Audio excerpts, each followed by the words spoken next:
Esto es Aquí en Corto, el contacto directo con los especialistas en educación, cultura, política, género y otros más. Aquí en Corto, por el Colegio de Sonora. Hola, bienvenidos a un espacio más del Colegio de Sonora. Mi nombre es Nayeli Alvírez y como siempre es un placer que nos acompañen y nos estén sintonizando desde donde quiera que nos estén escuchando. En esta ocasión me da muchísimo gusto poder platicar con Julio Setter Patiño. Ahorita les voy a compartir un poco de su semblanza. Fíjense que el Colegio de Sonora, a partir de esta semana, del 21 al 25 de octubre, está conmemorando la Semana Internacional de Acceso Abierto del Colegio de Sonora, por supuesto en coordinación y vinculación con la Biblioteca Gerardo Cornejo Murrieta, quienes estarán llevando a cabo actividades pues que buscan fortalecer la difusión del conocimiento y promover el uso de prácticas académicas y editoriales basadas en la equidad y en el libre acceso a la información. Estas actividades son totalmente gratuitas y bueno, hemos tenido la oportunidad de escuchar y conversar con especialistas en este tema de manera amplia a través de nuestras redes sociales y en esta ocasión pues no es la excepción. Así es que yo agradezco muchísimo a Julio Setter Patiño, que visitó por primera vez Hermosillo, Sonora, y bueno, estuvo conversando sobre la ciencia mexicana ante los datos abiertos, el desafío cultural y académico en puerta. Julio Setter es licenciado en Sociología por parte de la Universidad Autónoma Metropolitana, Unidad Xochimilco, y maestro en Bibliotecología y Estudios de la Información por parte de la Universidad Nacional Autónoma de México, la UNAM.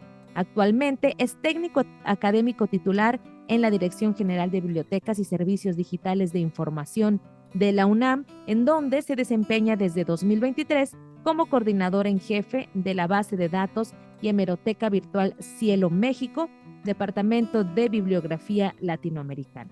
Su actividad profesional se centra dentro de las prácticas y políticas de ciencia abierta, en donde a su vez se desempeña como líder de proyecto del repositorio de datos abiertos Dataverse Cielo México. Desde 2021 es miembro del grupo de editores asociados para la evaluación de revistas de Directory of Open Access Journals. Así es que bueno, esta es una breve semblanza. Julio Setter, bienvenido. Muchas gracias por acceder a platicar con nosotros en esta ocasión. Hola, ¿qué tal?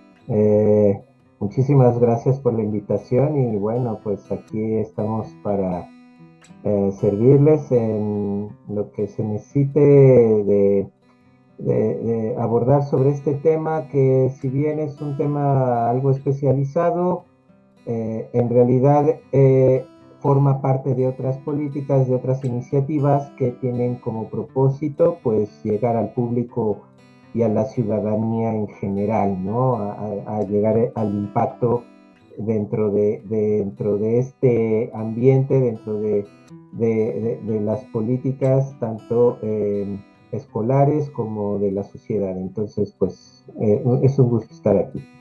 Así es, Julio, pues para nosotros también es un gran placer porque como institución de educación superior, parte fundamental es difundir y acercar el conocimiento que produce esta institución. Y bueno, me gustaría que nos explicaras un poco para quienes nos escuchan por primera vez o escucharán terminología quizá no muy asociada a su lenguaje, pero que también forma parte de esta divulgación de la ciencia. ¿Cómo entender la ciencia abierta?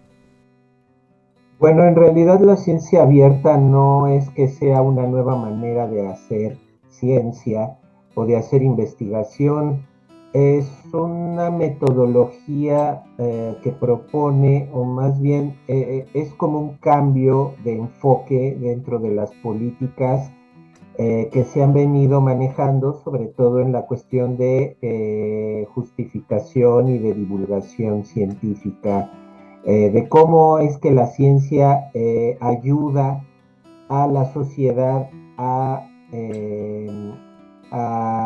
consolidar los proyectos, tanto gubernamentales como institucionales, en donde todos los actores y todas las personas que quieran consultar cómo es que se hizo algún estudio, cómo es que se puede reproducir un estudio, se lleva a cabo este tipo de abordaje o de miras, ¿no? En cuestión a saber qué es lo que está pasando dentro de los engranes, ¿no? De esta maquinaria científica. En realidad es una propuesta en donde la clave o la palabra clave podría ser transparencia. La transparencia en todo el proceso científico, cómo es que a una persona se le ocurrió formularse cierta pregunta a responder, cómo es que va a justificar eso, y no es que esto no se haya hecho antes, sino que ahora se están proponiendo herramientas que digamos, habiliten el que otras personas que no están exclusivamente dentro de los círculos científicos, pues puedan ver qué es lo que está pasando adentro. Entonces, eso sería de manera pues breve el porqué de esto de la ciencia abierta. Así es. Y bueno, también qué interesante porque esto sin duda me lleva a cuestionarnos también, ¿no? ¿Cómo va a contribuir en el avance del conocimiento y sobre todo también en la consulta, ¿no? Si bien es cierto, somos un centro de investigación, muchos de los estudiantes que pasan por las aulas de aquí del colegio y los mismos investigadores empiezan a generar conocimiento, pero luego después con esta nueva metodología que bien señalas, empezamos a crear información, datos, y es entonces donde decimos, bueno, ¿qué tanto o qué tanto abarca el acceso abierto? ¿Cómo entenderlo también cuando uno ya se vuelve parte de proporcionar estos insumos? Bueno, aquí de lo que se pretende es que justamente tanto desde los comienzos de cuando aprendemos a hacer investigación, desde cuando estamos en la fase de pregrado o estudiantil, se empiecen a insertar este tipo de prácticas dentro de, digamos que, de la manera en la que estamos haciendo investigación. Es decir, tener una mentalidad abierta desde el comienzo va a facilitar sumamente el que después ya dentro de un plano profesional un poquito más elevado, a niveles de posgrado, a niveles ya profesionales, laborales, pues se pueda, eh, se pueda llevar a cabo este tipo de prácticas un poquito con más solvencia, con más soltura. Eh, entonces, digamos que en realidad son prácticas que son como muy específicas, por ejemplo, el acceso abierto está propiciando que las investigaciones que sean financiadas con dinero público, pues sean consultables eh, inmediatamente después de que sean publicadas, sin necesidad de un pago extra por parte de los usuarios finales o de las personas interesadas finales. Y pues esto requiere de una serie de medidas, como por ejemplo la utilización de licencias abiertas, ¿sí? Esa es una parte de las partes fundamentales en las que el acceso abierto se basa. Y bueno, el conocer cómo es que se puede diseminar esta información con apego a las leyes, a la Ley Federal de Derechos de Autor en nuestro caso, y cómo se puede hacer replicable cierto estudio sin necesidad de estar consultando con el autor de esta metodología, pues cómo es que lo hizo él, sino que todo ya esté bien documentado, ¿no? Entonces, también se trata de publicar estos productos de investigación que no siempre se ven de manera después de los resultados, ¿no? Por ejemplo, puede ser un libro, una tesis, un artículo, pero hay procesos detrás que ayudaron a la construcción de esas investigaciones. Entonces, también se pretende abrir todos esos productos de investigación como notas científicas o presentaciones o videos también que puedan apoyar esas investigaciones y que por lo tanto se puedan consultar también. Así es. Y justo mencionas algo bien interesante que ha venido haciendo el Colegio de Sonora desde hace ya varios tiempo y sobre todo desde que se empezó a dar este seguimiento a todos estos lineamientos que parten del acceso abierto.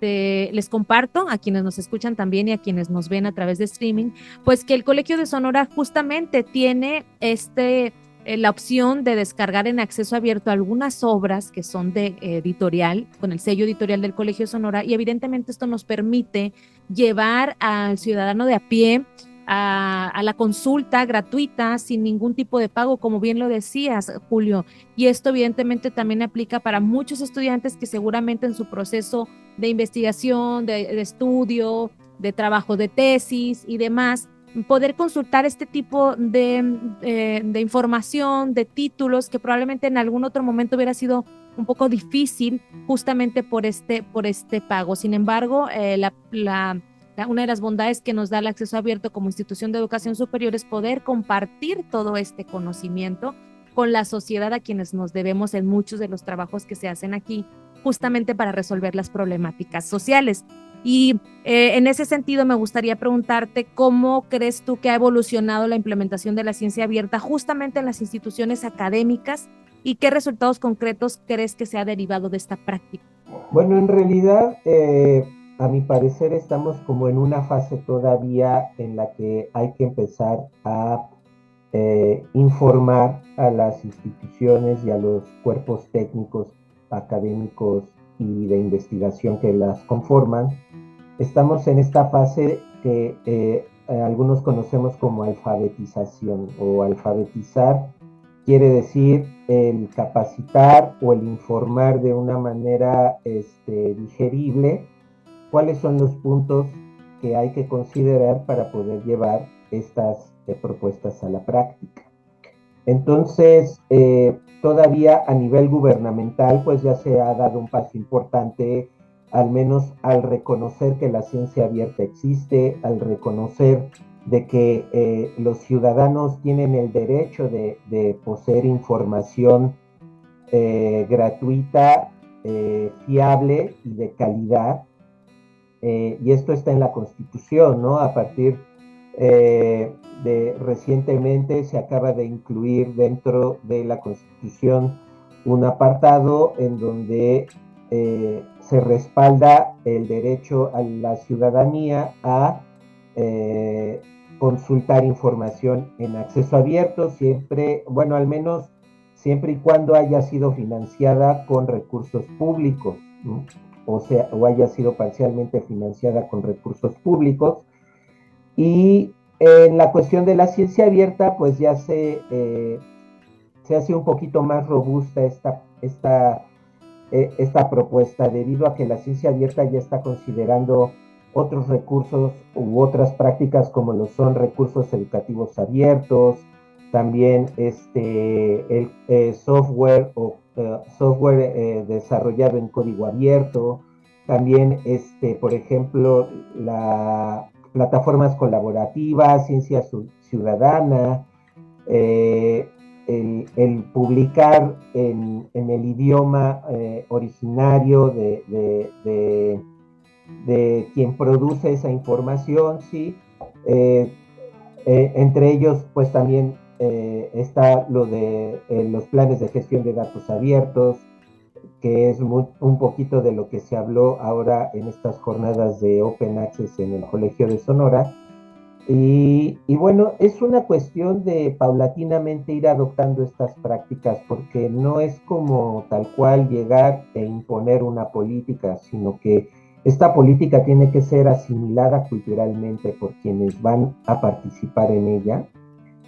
Y aquí convergen muchos actores que pueden ayudar como a la promoción de estas prácticas, desde los estudiantes hasta las autoridades que las avalan y que las sustentan a nivel institucional. Pues cada quien forma parte o toma parte más bien dentro de este desarrollo y de estas prácticas. Sin duda. Bueno, y justamente en ese sentido, Julio, me gustaría también preguntarte, pues, ¿qué papel desempeñan las bibliotecas, ¿no? Justamente en esta gestión de estos datos abiertos, Y en seguimiento a lo que mencionabas de las políticas, ¿cuáles serían estas políticas que se tendrían que adoptar para poder decir eficazmente que esta práctica está dando resultados y se está cumpliendo con este objetivo, vaya, ¿no?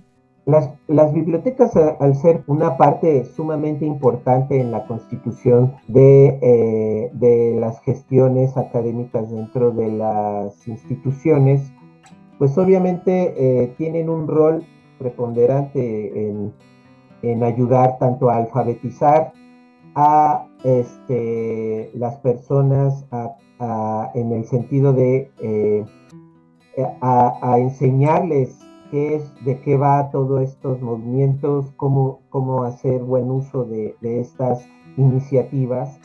Bueno, las bibliotecas, desde mi punto de vista, es un ente que de manera natural debería de abrazar este tipo de propuestas, ¿sí? En el sentido de que las bibliotecas cuentan con profesionistas que están sumamente capacitados para el manejo de la información y para la implementación de guías y de seguimientos durante el proceso de como cuando se está conformando una investigación. Las bibliotecas ya no se les va o ya no se pretende mirarlas únicamente como un proveedor de información, sino de que se insertan en el ciclo de vida de la investigación tal cual al, al proveer herramientas y metodologías que pueden ayudar a que la ciencia abierta, por ejemplo, los datos abiertos, puedan estructurarse de una manera adecuada para que puedan ser reutilizables por otras personas que no precisamente hayan estado involucradas al inicio del proceso de una investigación particular. ¿Sí? Entonces las bibliotecas en sí van a ser las responsables de asegurar que, por ejemplo, estas prácticas de ciencia abierta se puedan llevar a cabo, por ejemplo, al implementar proyectos como la gestión de repositorios institucionales o temáticos que permitan a los investigadores almacenar y compartir ahí su información y en este caso, por ejemplo, los datos abiertos de investigación de manera segura y de cumplir con estos protocolos, ¿sí? De estandarización para que la ciencia abierta pueda ser una realidad. Y también, desde mi punto de vista, pues pueden ejercer una parte importante dentro de la promoción de estas políticas dentro de su institución para que puedan ser correctamente asimiladas y llevadas a cabo de manera adecuada, de acuerdo a los objetivos y a la visión que la institución a la que pertenecen pues esté adoptando, ¿no? Eso es como de manera general. Así es, sin duda, pues a nosotros como institución de educación superior nos da muchísimo gusto poder pues visualizar desde el Departamento de Difusión Cultural esta labor que se hace justamente para acercar estos productos a través de esta información a través de productos comunicativos y que pues nuestros usuarios, también consumidores de la ciencia a través de la revista electrónica, por ejemplo, aquí tenemos la revista Región y Sociedad, donde pueden consultar los artículos, algunos se pueden descargar en acceso abierto también y entonces también encontramos algunos datos como el DOI y encontramos la información de los autores y empezamos a como familiarizarnos un poco con estas nuevas dinámicas que, insisto, creo que como bien lo señala, se tienen que ir socializando dentro de las instituciones y nosotros tenemos justo la responsabilidad de difundirlo para que puedan ser de consumo, pues, para la ciudadanía, hablando de estas investigaciones, como bien lo decías, que son con recurso público, Julio. Y bueno, también quisiera preguntarte, ¿qué acciones crees que son clave para fomentar la adopción de estas prácticas de datos abiertos en la comunidad científica, ¿no? ¿Qué es lo que dicen también los investigadores e investigadoras? Sí, bueno, ya dentro de este nivel hay diversos factores que han impulsado o que impulsan o que inhiben a los investigadores a compartir la información que sustenta sus investigaciones ya de una manera más profunda, ¿no? Que son estos datos que nosotros no vemos, digamos, como de manera directa dentro de los resultados de investigación, o por ejemplo en las tesis. De vez en cuando hay alguien que publica estos datos suplementarios en anexos, pero no toda la gente o no todos los investigadores o estudiantes tienen como la costumbre de hacer. Entonces, hay diversos estudios que han abordado estas temáticas, por ejemplo, de que mencionan que hay motivaciones personales luego en la cuestión de que no se comparta esta información. O también tienen serias dudas con la confianza de qué va a pasar si publico mis datos y alguien hace mal uso de ellos, o las legislaciones, hay desconocimientos sobre qué es lo que se puede publicar y qué no.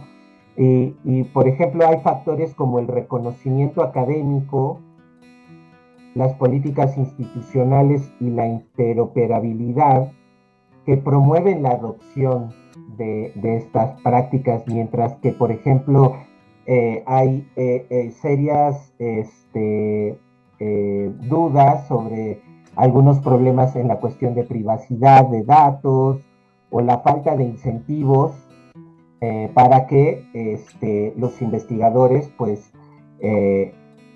publiquen estos datos subyacentes que no siempre se ven en los resultados de las investigaciones. ¿Qué se puede hacer? Pues lo que se puede hacer es empezar por crear incentivos claros, ¿no? Para que se adopten estas prácticas, ya sea de manera como un reconocimiento académico y profesional por el compartir datos de investigación, mejorar las políticas institucionales y las infraestructuras, sobre todo, para que se puedan hacer el uso y depósito y difusión de los datos abiertos de investigación de manera fácil y que garanticen la seguridad, ¿no?, de los datos ahí alojados, y sobre todo la interoperabilidad con otros sistemas, porque estos datos es común que otros sistemas cosechen estos datos para hacer más robusto, digamos, que el sistema de información en el que están ahí, en el ecosistema en el que conviven. Y bueno, mayor formación, por ejemplo, esta cuestión de la biblioteca también pudiera, o de las personas dedicadas a fomentar estas prácticas, pues el hacer la formación en la cuestión de planes de gestión de datos. Los planes de gestión de datos están desde un principio involucrados dentro de la construcción de las investigaciones, en el sentido como cuando uno presenta protocolos de investigación antes de llevar a cabo un protocolo, bueno, una investigación más bien, pues le debes de presentar a alguien tu protocolo para que lo alabe y pueda decirte si es viable o no la investigación. En ese sentido, los planes de gestión de datos también se presentan de esta manera dentro del protocolo de investigación para saber cómo es que se van a recabar esos datos, qué metodologías se van a utilizar, en dónde se van a alojar, cómo se van a reproducir o a reutilizar, qué sistemas se van a usar para que se puedan leer correctamente los datos. Entonces, en ese sentido, la biblioteca, por ejemplo, pues bien puede aplicar estos planes de gestión de datos y ayudarles a los estudiantes e investigadores a conformarlos de una manera más adecuada. Entonces, eso es lo que más o menos se pudiera ir llevando o llevando a la acción más que nada para abordar estos temas. Así es, Julio César Patiño, pues de verdad una charla muy enriquecedora. Creo que más bien a mí me gustaría, a manera de conclusión, que tú nos compartieras cuáles serían como los principales retos que tú ves en el ámbito académico a nivel nacional, para lograr poder decir que se ha cumplido con este objetivo del acceso abierto en el mundo científico. Bueno, el principal reto, yo creo que la ciencia abierta abarca no solo las esferas más altas o más especializadas dentro de el ecosistema académico. La ciencia abierta exige, exige tener una sociedad bien informada que sepa cómo hacer investigación al nivel que sea, pues, que sepa la importancia de hacer ciencia. Entonces, esto exige que tengamos una sociedad capaz de poder llevar este tipo de iniciativas desde el sistema escolarizado y empezar a meter este chip o estas prácticas desde que se empiezan a formar los cuadros estudiantiles en un área de educación básica o de al menos ya cuando los estudiantes empiezan a conocer cómo realizar una investigación al nivel que sea, ¿no? Entonces, yo creo que se deben de articular las políticas a manera gubernamental de alto espectro, desde como una política de país, ¿no? Entonces, porque siempre lo vemos, o sea, cuando llegas tú a la universidad y te das cuenta de que luego no todos acaban o saben hacer una investigación o aplicar una metodología de investigación, pues eso también se da, ¿no? Empezando por ahí y dices, bueno, ¿qué está pasando? Independientemente de la disciplina en la que se desenvuelvan, todos deberían de tener una cierta capacidad analítica que les permita proponer cosas nuevas o hacer investigación en ciertos aspectos. Entonces, pues desde ahí hay un gran desafío a nivel de país y sobre todo empezar también ya a promover y a dar recursos económicos para que sustente la infraestructura que pueda apoyar todas estas iniciativas, ¿no? Y sobre todo también crear convenios a nivel político, creo que es lo importante. Entonces, un gran reto, Julio. Es un gran reto. Así es. Julio César Patiño, de verdad, una charla muy amena. Te agradezco muchísimo. El tiempo siempre nos hará falta. Te agradezco mucho que nos hayas visitado en el Colegio de Sonora y también, por supuesto, a nombre de la Biblioteca Gerardo Cornejo Murrieta. Gracias por todo tu conocimiento y sin duda que estamos seguros que como institución de educación superior seguiremos haciendo lo propio para ir por el camino correcto. Muchas gracias por tu participación en este espacio del Colegio de Sonora. Julio, muchas gracias. Agradezco mucho su tiempo y sobre todo les agradezco el que estén tan involucrados en estos temas y en su difusión, porque no siempre es fácil como encontrar este tipo de espacios. Entonces, muchas felicidades a todos por allá en Sonora. Qué bueno que tengan estas iniciativas y bueno, estamos a la orden. Muy bien, muchísimas gracias a quienes nos escuchan y nos ven. Les recordamos que la conferencia de Julio César se encuentra en nuestra página de Facebook en el Colegio de Sonora. También podrán encontrar mucha más información sobre las actividades del colegio durante esta jornada de la semana de acceso abierto a través de www.colson.edu.mx y en todas las plataformas digitales como @colsonora. Mi nombre es Nayeli Alvírez y como siempre es un placer que hayan estado con nosotros. Muchísimas gracias, nos escuchamos la próxima. Esto fue Aquí en Corto, una producción del Colegio de Sonora en Radio Universidad.